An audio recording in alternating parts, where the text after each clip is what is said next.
this game, Really one.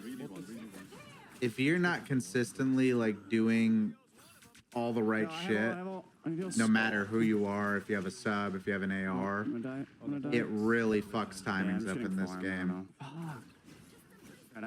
That, and I mean, you got to be careful with how you actually play it, because you know, I'd say one thing. I don't know if I want to like look too deep into it, but I think at LAN, I think everybody.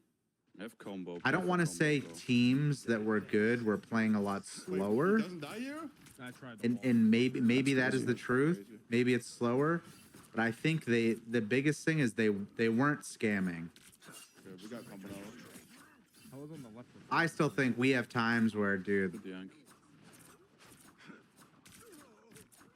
we're so good, and I think a big thing for us, I think JP even had the stats to back it up, is I think we were the #1 breaking team going into the event by a pretty big margin.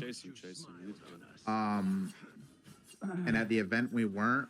And I think one thing we've struggled with is holding, which is kind of tragic because, but I mean, it does make sense because breaking is never going to be consistent, right?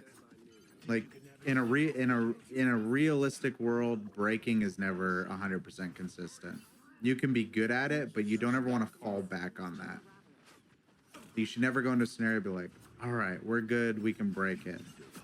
Because we break, on average, we break so much that we should be just fucking slamming on our holds after that. And I think that's one thing we've definitely struggled with. And I do partly think there's like multiple things. I think a big issue we had was comms that weekend. That's one thing we talked about as a team. Everybody needs to be calm and better, because we cannot have maps like versus LAG. But like if you look at LAG on protocol, I mean we have like VODs that like give full communication. Soon, bro. Soon, man. And maps like that should just never happen. Like LAG farmed the fuck out of us.